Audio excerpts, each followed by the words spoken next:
verificar el rendimiento de los equipos. Entonces, por ejemplo, las condiciones que pone, dice, ahí sí me acuerdo. No, si no me acuerdo es la I-56. Ahí ya se me olvidó la 1540. Con el respecto de la TESA, que establece cuáles son las condiciones de temperatura. Por ejemplo, la delta de temperatura de 10 grados Fahrenheit en el evaporador.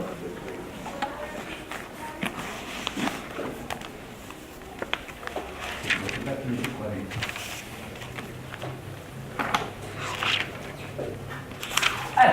Ustedes que son curiosos, pues van a entrar esta noche a internet y buscan ahí 1540 y bajan la norma, ¿no? Primero miren cuál es. Si es la que establece las condiciones de presión. Por ejemplo, dice que la temperatura, si es un enfriador por aire, la temperatura del aire de condensación debe ser de 95 grados Fahrenheit. Y que la temperatura en el evaporador debe ser de 0 grados Fahrenheit.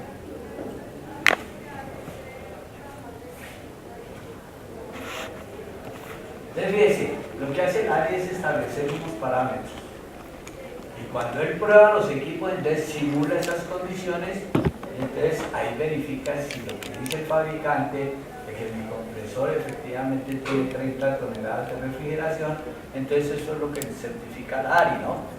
Pero entonces la ARI lo certifica bajo determinados parámetros.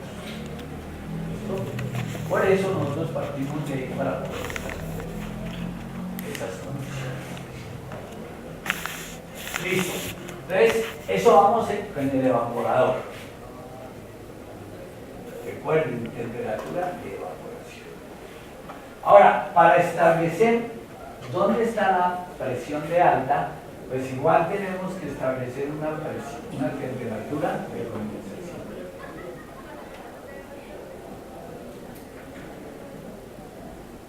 Mi temperatura de... Esta es la temperatura de cuarto frío, y esta sería la temperatura del evaporador. Entonces, ¿cómo establecemos la temperatura de condensación? Igual. ¿Cuál es la temperatura de condensación? Entonces, recuerden, no si les había dicho. No. Nosotros tenemos dos medios de condensar el refrigerante. Solo hay dos medios. Uno es el aire y otro es el aire o el agua. Esos son los dos medios que tenemos para enfriar un refrigerante. Entonces, cuando vamos a enfriar por aire, ¿cuál aire vamos a utilizar? Pues la temperatura del aire que tenemos disponible. Entonces ahí es cuando tenemos que ver dónde estamos para saber cuál es la temperatura de diseño. Si estamos en Bogotá, ¿cuál es la temperatura de diseño? ¿Vale? No, ahí es antico, porque tenemos que cubrir todas las condiciones, ¿no? Entonces, en refrigeración, pues para condensación, vamos a tomar una temperatura alta. Entonces, vamos a tomar, si subimos a unos 22 grados, que tranquilamente podemos subir a 22 grados en días comunes. Recuerden que la temperatura del aire en Bogotá, ¿cuál es la temperatura máxima que se ha tenido? 26. 16 grados, que se dio el año pasado, en marzo, este año. No, este año fue marzo. Entonces, claro, ese es un caso extremo, no se presenta frecuentemente. Pero entonces vamos a tomar las condiciones más altas para cubrir todas las eventualidades. Ahorita cuando estemos analizando el ciclo, veremos el porqué de esas condiciones. Entonces, ¿qué hace la ARI? La ARI dice que no pongan a fregar. Yo les verifico mis Y aquí buscando la temperatura del aire es 95 grados Fahrenheit, o sea, 35 grados Celsius. Entonces, esa es la condición que pone el aire. ¿Por qué? Porque en las latitudes medias, la mayoría de condiciones, y a nivel del mar, aquí en Colombia, la mayoría de condiciones se establecen a 35 grados Celsius. ¿No? Barranquilla, Cartagena. Barranca ya no, Barranca es como 40 grados Celsius. Entonces, ahí sí tenemos unas condiciones diferentes. Entonces, por eso, definimos cuál es la temperatura del medio condensante, que en este caso es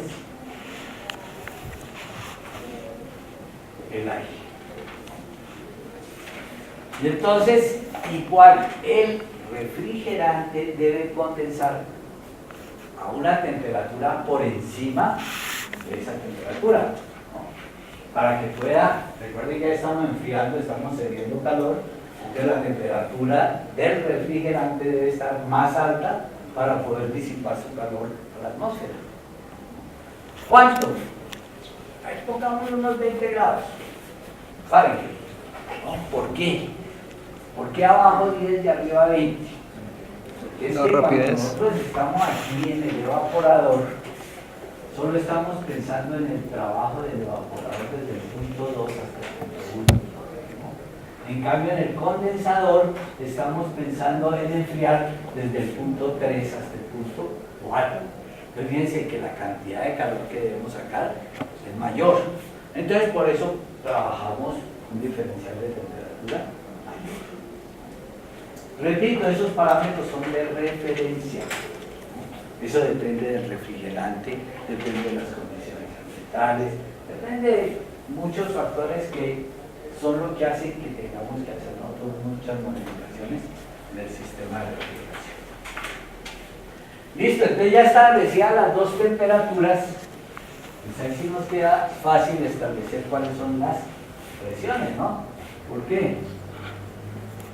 Ustedes recuerden que hay una temperatura, hay una correspondencia biunívoca entre la presión y la temperatura en la zona bifásica, ¿no?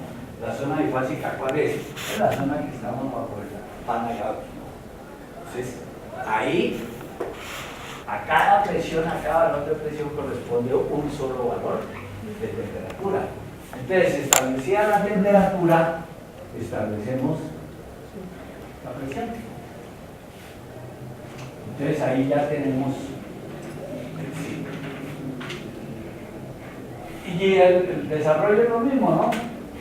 A la presión de evaporación entramos por una línea constante hasta intersectar la línea de vapor saturado. Nos vamos por una línea de entropía constante hasta intersectar la línea de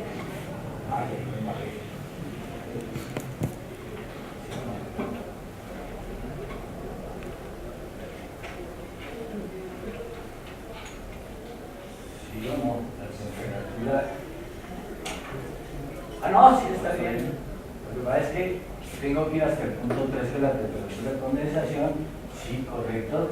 Y aquí es donde tengo el diferencial de temperatura entre la temperatura del refrigerante y la temperatura del medio condensador, ¿no? Y nos vamos hasta el punto de intersección del líquido saturado a la presión de condensación y luego hacemos nuestro proceso de expansión hasta intersectar la línea de líquido. ¿Listo? ¿Sí les quedó claro? ¿Alguien tiene alguna duda? Esto que comprenda esto bien porque es el trabajo nuestro, de ahí no vamos a salir.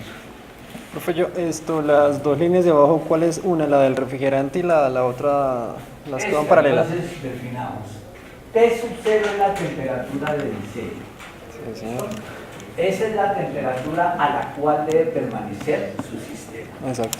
Sea un cuarto frío, sea un agua que vamos a enfriar, sea cualquier vaina que necesitemos enfriar, debe tener esas condiciones. ¿Listo? Gracias. Luego, ese es T sub 0. Luego, ¿cómo establecemos la temperatura de evaporación? Vamos a decir.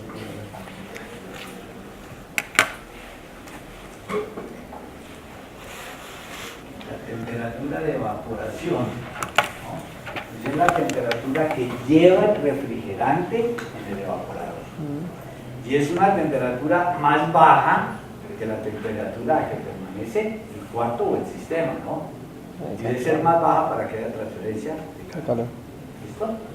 Y arriba, ¿qué tenemos? Pongámoslo rojo. Entonces nosotros tenemos que la temperatura que condensa,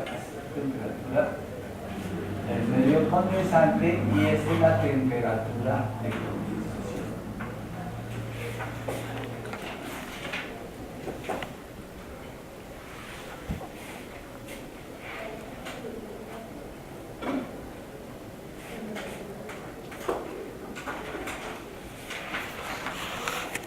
Entonces el refrigerante se debe condensar. Para condensar necesita intercambiar calor con un medio. Si estamos enfriando con aire, entonces es la temperatura del aire que tenemos disponible, ¿no? Esa temperatura del aire está más baja que la temperatura de condensación del refrigerante para que pueda disipar el calor. ¿Listo? Exacto, sí, ahora sí. Entonces, ahí tenemos, en ambos casos debemos tener un diferencial de temperatura. Las normas de la ARI nos dan unas recomendaciones, y esas recomendaciones, recordemos que son simplemente para que la ARI certifique que el equipo está cumpliendo con las condiciones.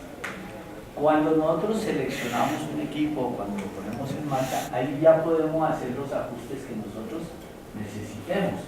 O sea, una cosa es que cumpla la condición ARI, ¿no?, el trabajo, y otra es la condición real a la que nosotros vamos a trabajar, ¿no? Por ejemplo, si la ARI, ¿qué nos dice? Dice, no, la temperatura del aire sobre el condensador, lo llaman exactamente, debe ser de 95 grados Fahrenheit. Pero nosotros aquí donde sea, pues, Barranquilla, Cartagena, la costa, ¿no?, sitios calientes. Aquí en Bogotá, al contrario, vamos a tener una temperatura mucho más baja, ¿no? Las 20 grados Celsius son 68 grados Fahrenheit. Entonces fíjense que las diferencias son así, ¿no? ¿Listo? Bueno. Entonces, eso es lo importante, que nosotros establezcamos cómo trabaja el ciclo de refrigeración. ¿Ahora sí les queda claro? ¿Sí? Claro. Una pregunta. La presión a la que trabaja el condensador se da sobre el isoterma del medio del primer condensante o la de temperatura del refrigerante. Ahora, la temperatura de condensación son condiciones de condensación. Entonces corresponde la presión de condensación. ¿Tienes razón? La presión de condensación corresponde a la temperatura de condensación. ¿Listo? Recuerden que esta gráfica está es para el refrigerante, ¿no? Entonces el refrigerante tiene dos condiciones de trabajo. Tiene condición de baja y condición de alta.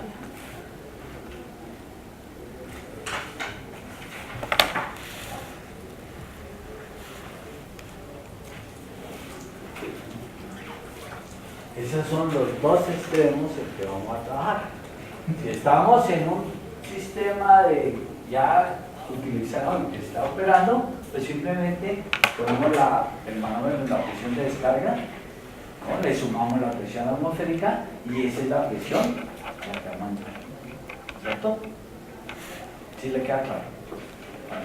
Si estamos diseñando, pues nosotros, como en diseño no trabajamos con presiones, con temperaturas, entonces ahí lo que hacemos es establecer cuál es la temperatura de condensación, que debe ser más alta que la temperatura del sitio donde estamos. ¿Vale?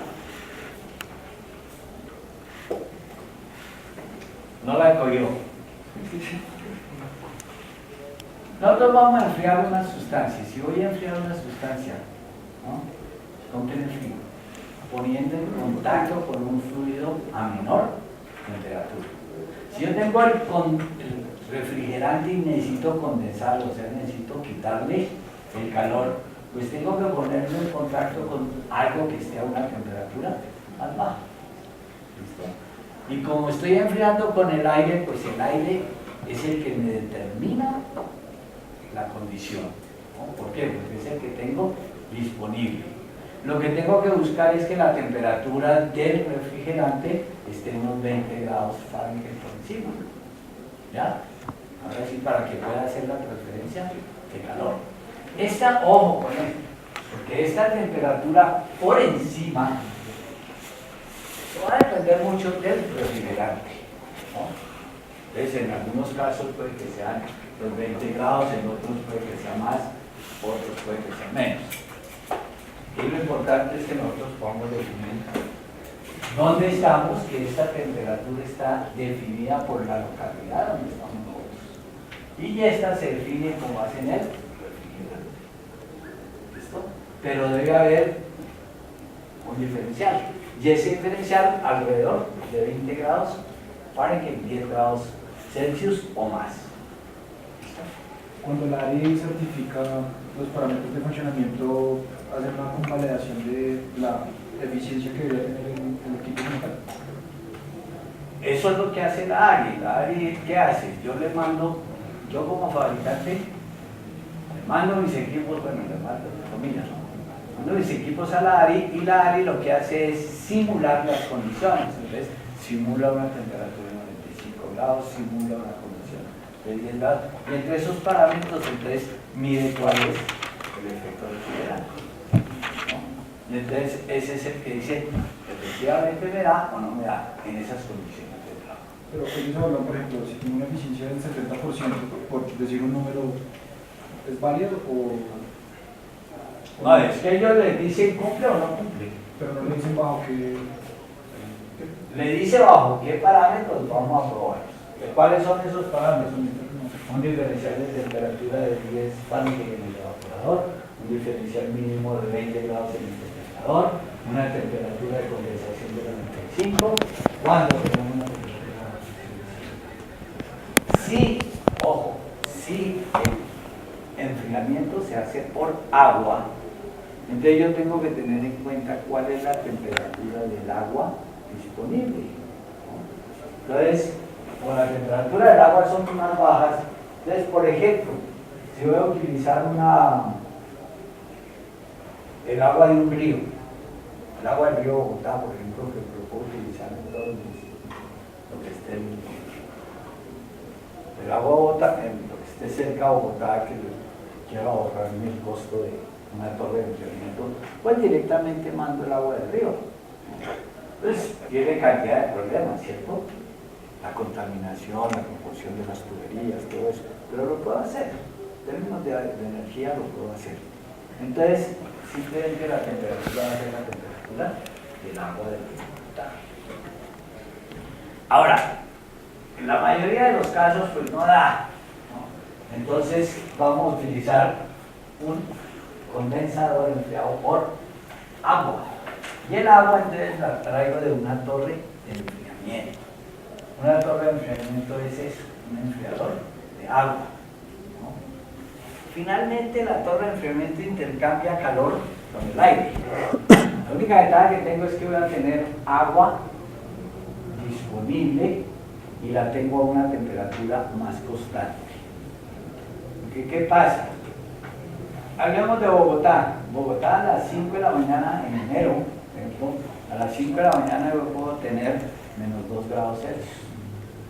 Y el mismo día, a las 4 de la tarde, tener 24, 25 grados Celsius. Entonces, fíjense ese diferencial de temperatura tan alto, la misma condición. Entonces, ¿eso qué me está diciendo? Eso me está diciendo que la temperatura en el condensador va a estar oscilando. Y miremos que el ciclo lo tenemos definido con unas temperaturas, entonces ya estamos pensando en otra cosa. ¿Cómo controlo yo que mi temperatura sea constante? Porque si varía la temperatura, me varía el ciclo. Miremos cómo varía. Vamos a suponer, por ejemplo,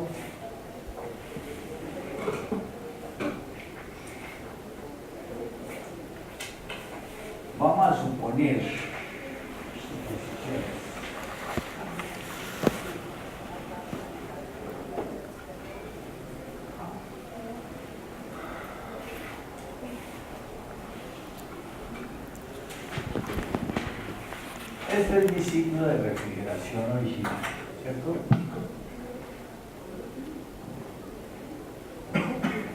Vamos a suponer que vamos a trabajar a una temperatura de evaporación más baja o que bajó la temperatura en el evaporador. Entonces, ¿qué pasa? Que en cambio de tener esta presión de evaporación, yo tengo esta presión de evaporación.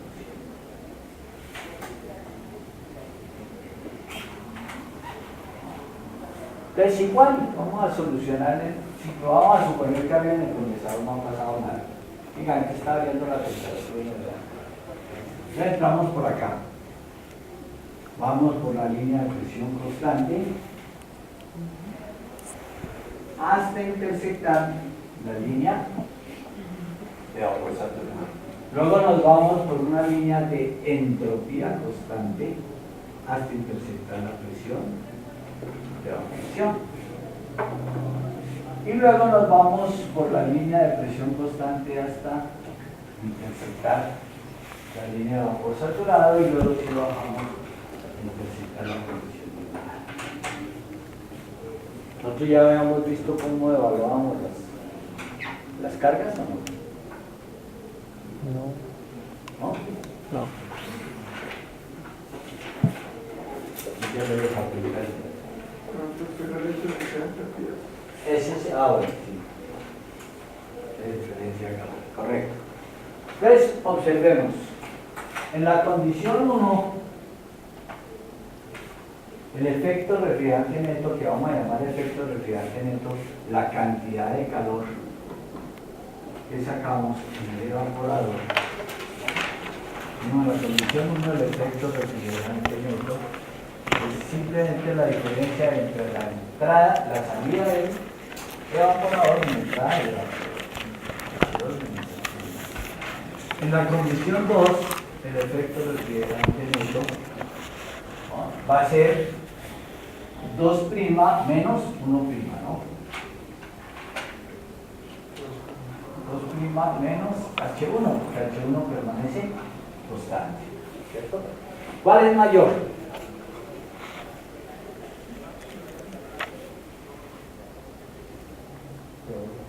La 1, ¿no? Fíjense que en el segundo caso estoy perdiendo este diferencial de entropía. Eso en la práctica, ¿qué quiere decir? Que no enfría el sistema. ¿Listo? Entonces ya saben ustedes, lo llaman y le dicen, oiga ingeniero, tengo un problema en un sistema de refrigeración, en una cava. ¿Cuál es el problema? No me enfría. Entonces ya ustedes de una saben, se bajó la presión. ¿Y es lo fácil que es eso? Ahora hay que buscar por qué se baja la presión. Entonces ya decimos, se bajó la presión porque se escapó el refrigerante. Bien, se salió el refrigerante de las tuberías, se baja la presión. Porque se taparon los filtros, ¿no? Listo, entonces se bajó la presión. ¿Sí? ¿Para qué condiciona la humana? Entonces baja la presión. Eso es síntoma de que el equipo no está enfriando. Ahora, si vamos a ver qué pasa con el trabajo.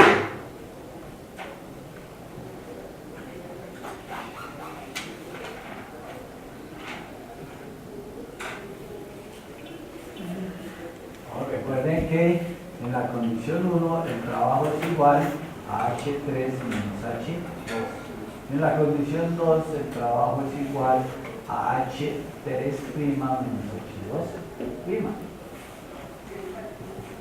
Ya ha pasado ahí.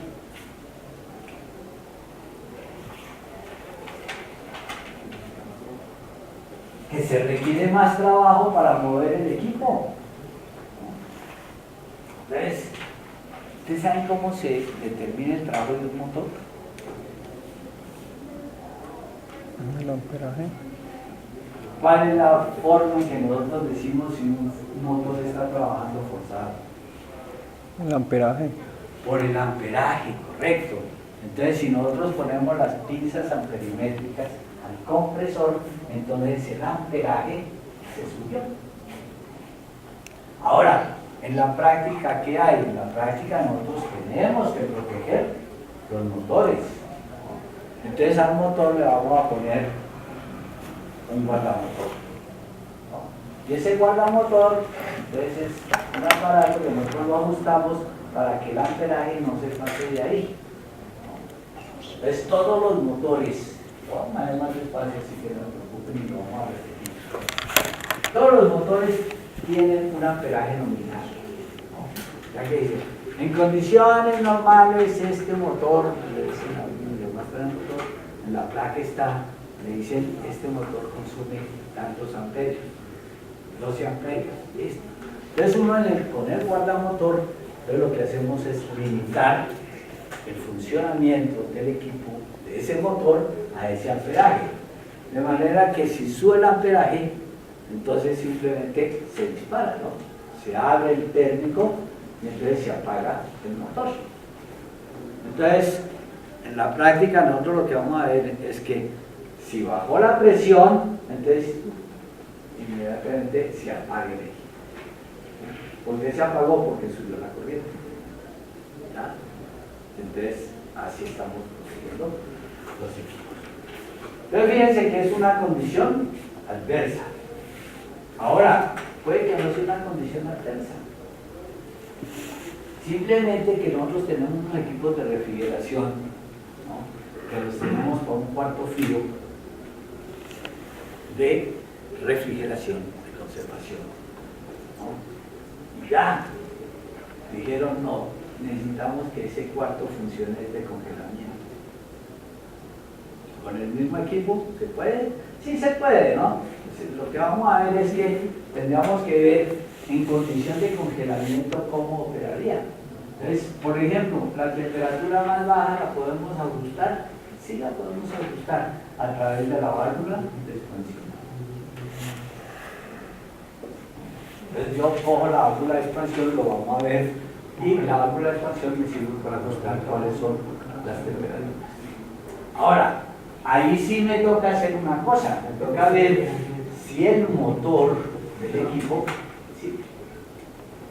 Lo que sí estoy diciendo una vez es que si en conservación el cuarto me servía para 2 toneladas de refrigeración, en congelamiento, pues especialmente me alcanzará para una, ¿no? O sea, tenemos que simplemente entrar y avanzar. ¿Cómo evaluamos? Pues dándole valores a esto. Recuerden que cuáles son los 2 puntos básicos de transferencia: el evaporador y el condensador. Pero lo que tenemos que tener en cuenta de una vez, el objetivo de nuestro trabajo está en él. ¿Y dónde está el objetivo de nuestro trabajo? En el evaporador, correcto. A nosotros nos interesa lo que pasa en el evaporador. Pero señores, el evaporador es un pinche transmisor de calor. Simplemente transmisor de calor, y ahí lo que vamos a ver es una superficie. Listo.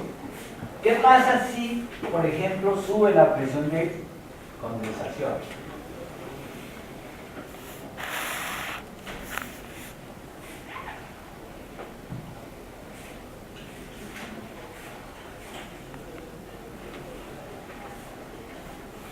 Entonces, en cambio de estar en la presión de condensación normal, está en esta presión. Ya, supongamos que en el evaporador no ha pasado nada, ¿no?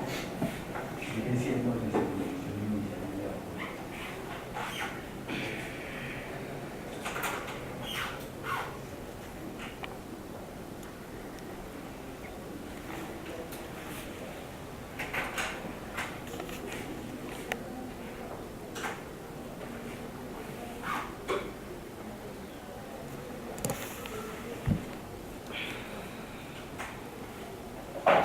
Entonces, si no ha pasado nada en el evaporador, pues el evaporador sigue funcionando igual. Entramos por la presión de evaporación hasta encontrar la línea de vapor saturado. Nos vamos por una línea de entropía constante hasta intersectar la nueva presión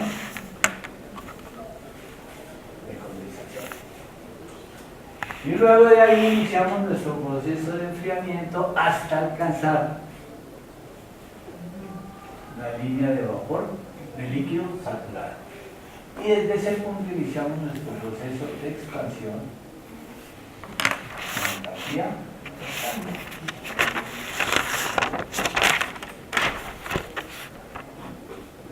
hasta tener las condiciones de enfriar. Igual, en esa condición vamos a evaluar qué pasa con el efecto refrigerante neto y qué pasa con el trabajo. Entonces, subió la presión de condensación. La nueva condición de enfriamiento, entonces este es el efecto refrigerante neto. La nueva condición. ¿Listo? Y el trabajo es esta nueva condición.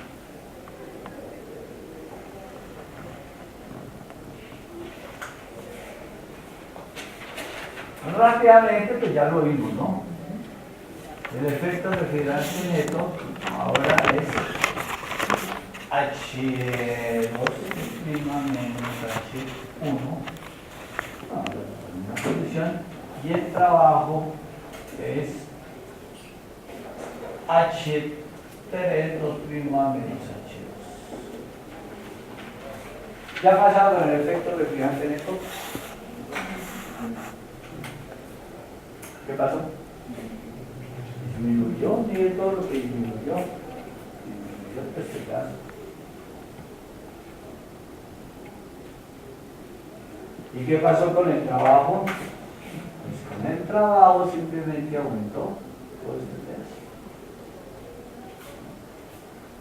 Entonces igual lo llaman a uno, oiga, ese cuarto no enfría. Entonces ya vimos, si el evaporador no ha cambiado sus condiciones y está bien, chequeamos la presión del evaporador y está bien, pues ya ahora nos toca ir al condensador. Y en el condensador entonces tenemos que revisar por qué se subió la presión de condensación. Entonces, una de las causas, por ejemplo, que se sube la presión de condensación, porque la temperatura del medio condensante se ha subido. ¿No? Entonces fíjense, si se sube la temperatura del medio condensante, se va recortando el diferencial de temperatura, disminuye la transferencia de calor. Entonces, esa es una de las causas más comunes. ¿Por qué se sube la presión de condensación? Normalmente porque hay alta temperatura. La alta temperatura, pues si ya lo diseñamos y estaba bien la temperatura, entonces se debe a un mal funcionamiento del equipo. Entonces, una causa frecuente, se tapó el intercambiador de calor. Entonces, al taparse el intercambiador de calor, se reduce la transferencia de calor y se aumenta el trabajo. Entonces, ustedes van a hacer el ejercicio, ¿qué pasa cuando baja la temperatura de condensación y cuando sube la temperatura de evaporación? ¿Listo? Todos no se aquí pan conmigo. Me da pena con ustedes. ¿Listo? ¿Qué pasa cuando? Ya vimos cuando baja la presión del evaporador, ¿no? Ahora analicemos qué pasa cuando sube la presión del evaporador. En cambio de trabajar con la presión inicial, está trabajando la presión. ¿Y qué pasa cuando baja la presión de condensación? Ya vimos cuando sube la presión. Ahora ustedes hagan el ejercicio y lo traen por escrito, ¿no? Cuando baja. Porque si tenemos una tarea, ¿no? No lo olviden que esto no es tomando. Aquí teníamos una tarea que era. ¿Alguien, ninguno apuntó? ¿Verdad? Le había dicho que tenían que entregar cuáles eran las tendencias de la refrigeración. Recuerden que esa es una tarea para poder definir cuál es el programa de trabajo que vamos a entregar.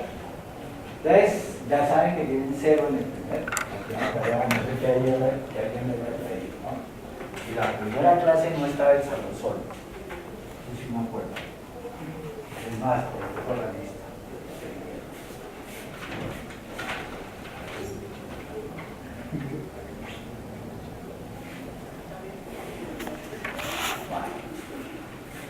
Entonces, ya estamos viendo nosotros que en refrigeración pues nos interesan las transferencias de calor.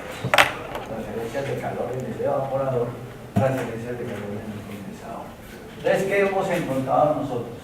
Primero, el objetivo de nuestro trabajo lo llamamos efecto refrigerante neto. El efecto refrigerante neto es la cantidad de calor que yo voy a extraer en el evaporador. ¿Cómo lo evaluamos? Pues ya sabemos que si estamos utilizando un diagrama con estas variables, entonces con estos parámetros será H2 menos H1.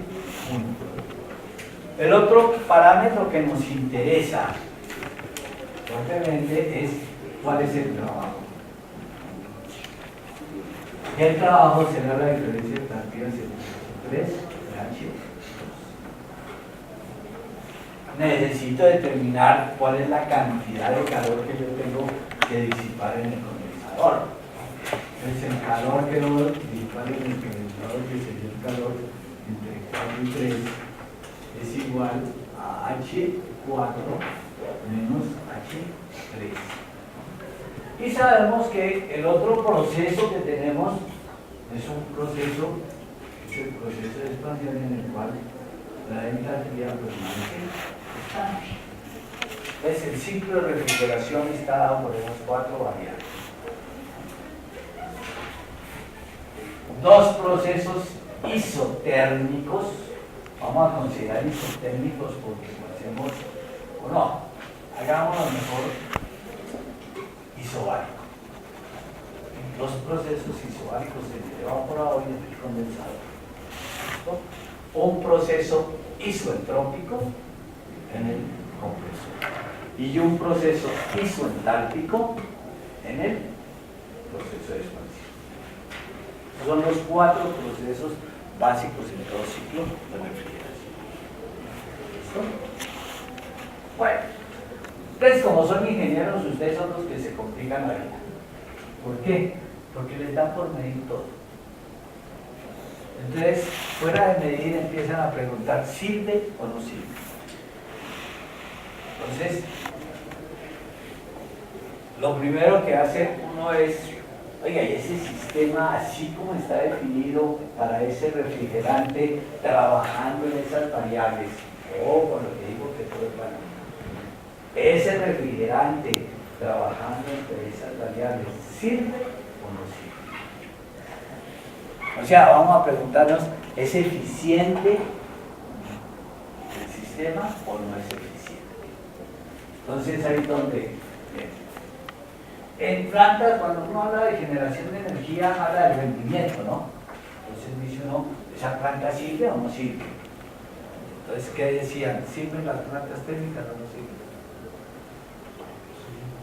¿Cuál es el rendimiento de una planta térmica? No, pues no tomamos curso de planta. ¿No? ¿Alguien sabe cuánto es más o menos el rendimiento de una planta térmica?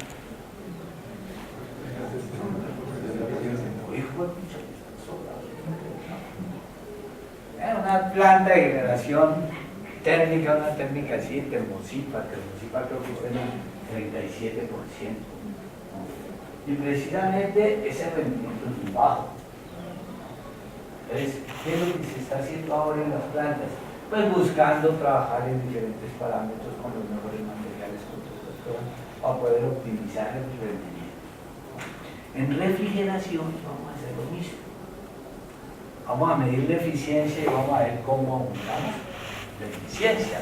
De hecho, les decía en la primera clase, el sistema de refrigeración así, tal como está definido, está planteado desde 1790, ¿no? 1700, comienzos de 1800, desde hace más de 2 siglos.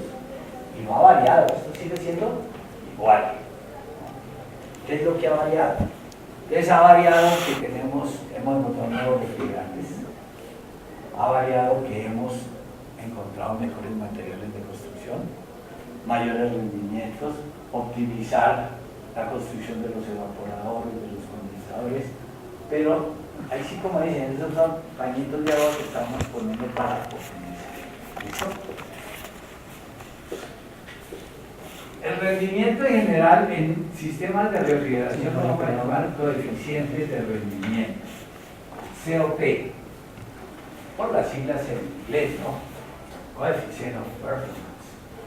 Entonces, el coeficiente de rendimiento se define como,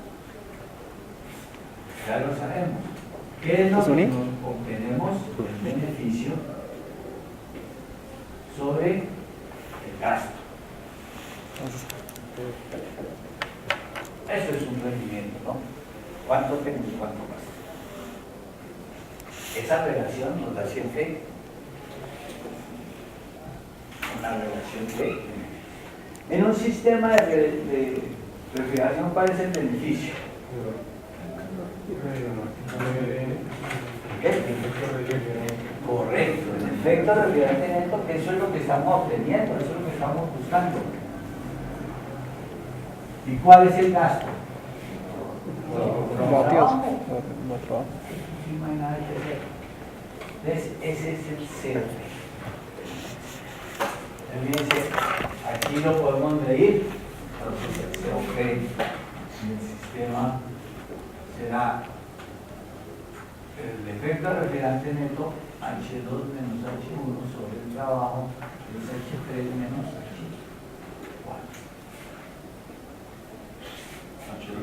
Sobre H2. Pero a ver si están listos. ¿Listo? Entonces fíjense que ya podemos evaluar el COP. Ahora, si ustedes lo miran, eso es un número adimensional, ¿no?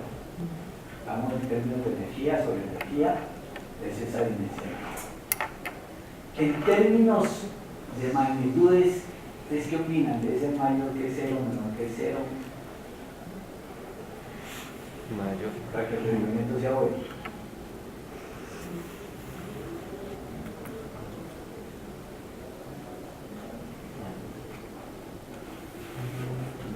Mayor. Debe ser mayor que 1. No, tiene que ser mayor el beneficio que el gasto que no estamos perdiendo. Efectivamente es un número y lo único que necesitamos es que sea lo más alto posible, ¿no? Entre más alto, entonces quiere decir que el rendimiento del sistema es mayor. En sistemas de refrigeración del COP puede estar entre qué, arrancar en inglés. Y actualmente podemos encontrar rendimientos por ahí cercanos a 6.5. Estando la media más o menos como 4, 5. Más o menos. ¿Qué quiere decir la media? Que muchos de los sistemas de refrigeración tienen un CFE equivalente a 4.5. 4.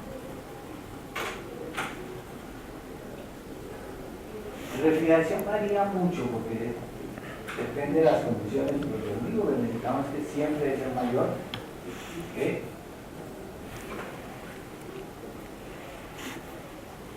1 y que entre más grande, como dice el cuento, más mejor. Por eso fijémonos que es un rendimiento absoluto. Entonces, nosotros podemos... El rendimiento absoluto es como complicado, ¿cierto? Entonces es mejor medir un rendimiento más limitado. Un rendimiento más limitado que es esto que vamos a llamar el rendimiento de refrigeración.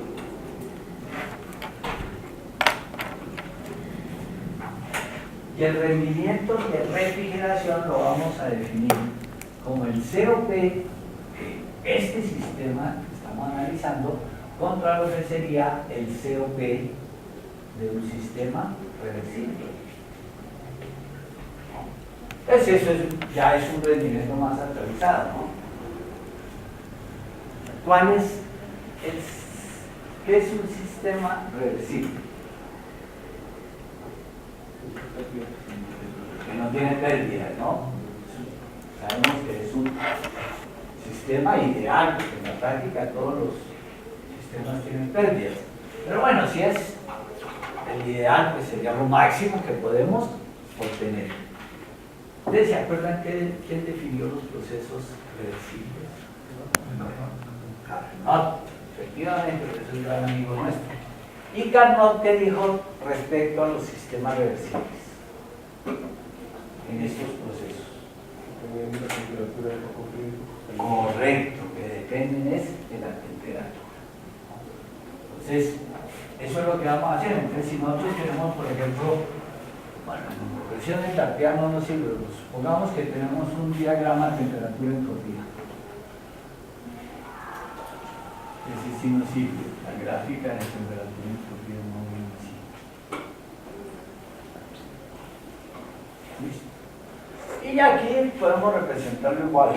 Entonces tenemos una temperatura de baja, una temperatura de alta, y entre las dos vamos a tener unos procesos isoentrópicos. Esto es la temperatura de condensación, esta es la temperatura de convección. ¿Listo?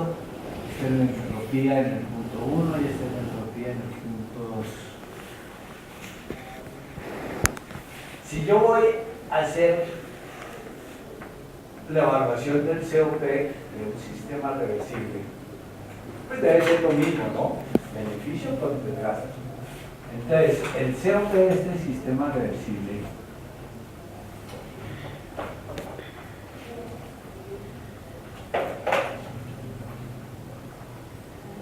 será igual al beneficio. ¿Cuál es el beneficio en ese sistema? Línea de arriba. La línea de arriba, la temperatura de...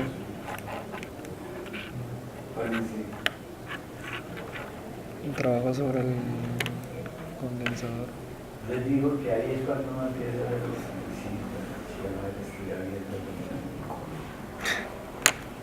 en un diagrama temperatura de entropía, ese diagrama nos sirve para extraer los calores, ¿no? De calor. Entonces, el calor que estamos extrayendo es simplemente el evaporador, es el área. Entonces, quiere decir que el área es T sub E, que multiplica a S2 menos S1.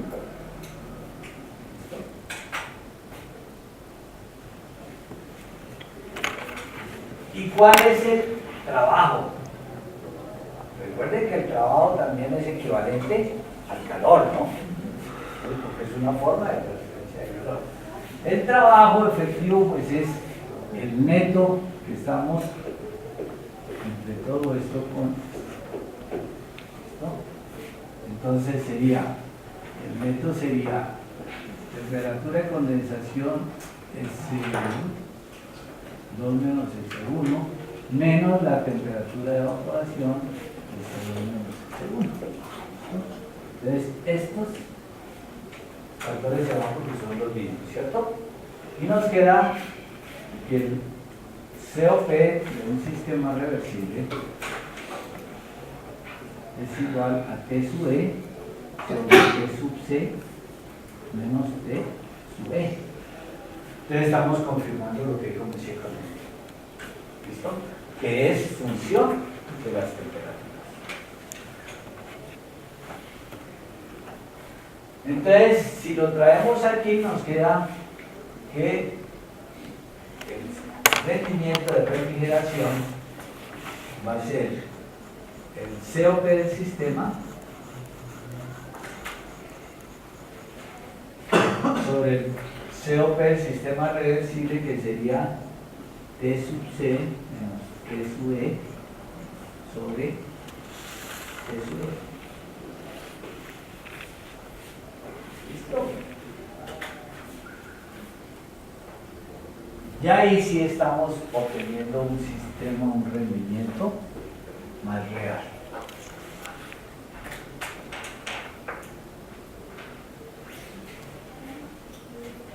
Eso lo multiplicamos Nos da una fracción, multiplicamos por 100 para tenerlo en términos de porcentaje.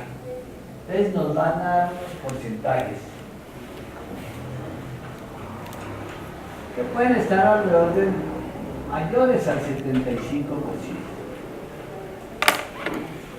Entonces nunca vamos a tener un rendimiento del 100%, que sería lo ideal, pero sí vamos a tener, a buscar mejor rendimiento. Entonces, para eso nos sirve el rendimiento de refrigeración, porque no nos dice, no es comparar contra todos los sistemas del mundo, no, sino comparar contra un rango específico, un rango más real. ¿Listo? Tenía una forma que utilizaba mucho antes para poder establecer eso. Era, oiga, yo tengo mi novia, ¿no? Y la voy a comparar contra todas las mujeres del universo, ¿no? Entonces ahí tengo un referente, ¿verdad? Es muy lejano, ¿no? En cambio tengo mi novia y la voy a comparar contra todas las mujeres de mecánica de la universidad. Entonces ahí está más aterrizada la comparación. Entonces, eso es la comparación entre el COP y ese es el rendimiento de refrigeración. ¿Listo? Entonces es aterrizar un poquito las cosas. Bueno, entonces ya estamos midiendo.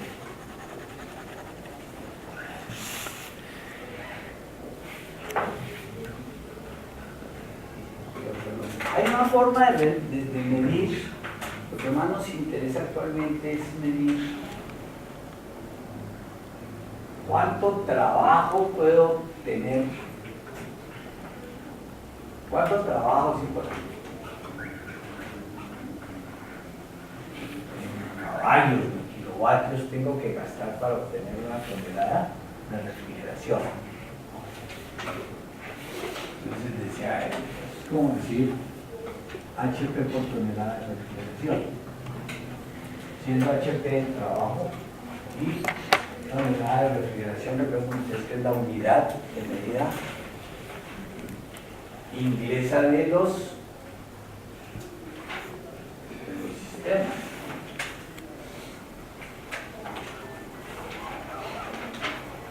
¿Eso de dónde lo podemos sacar nosotros? No, acá se COP también.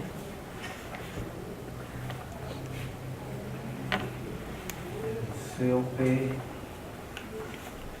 igual al efecto refrigerante neto sobre el trabajo. Entonces, si voy a destinar el trabajo, voy a tener el efecto refrigerante neto sobre el COP. El efecto refrigerante, si está haciendo referencia a una tonelada de refrigeración, sería 12.000 BTU por hora.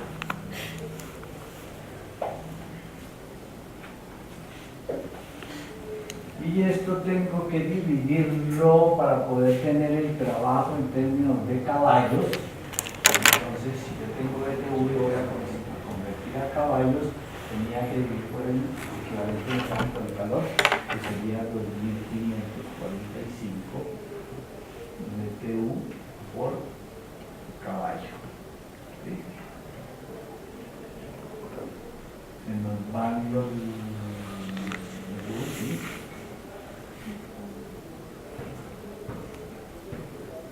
Entonces, esto es una constante, que es la cantidad de calor que estoy retirando, y esto es una constante porque es el equivalente mecánico del calor.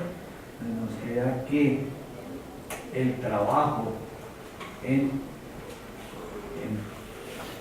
caballos por tonelada de refrigeración es igual a sobre el COP existente.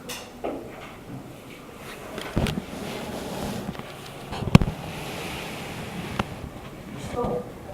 Este es un parámetro que nos sirve más para saber cuánto estamos gastando para producir una tonelada de refrigeración.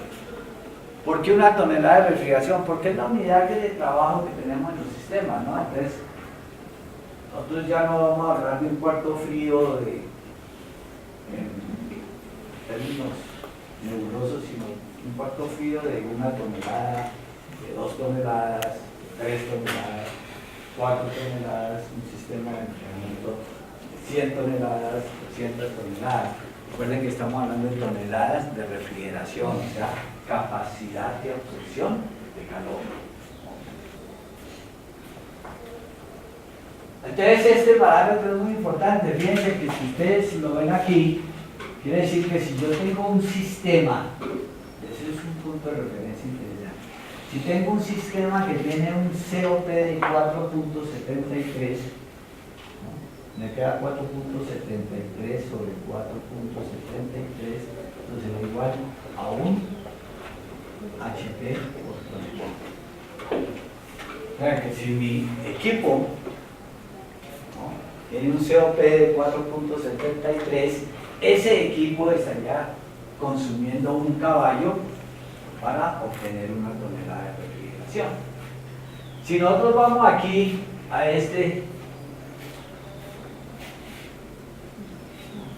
digamos que está 4.5 es muy aproximado al 4.73, ¿cierto? Más o menos, pues caminando rápido.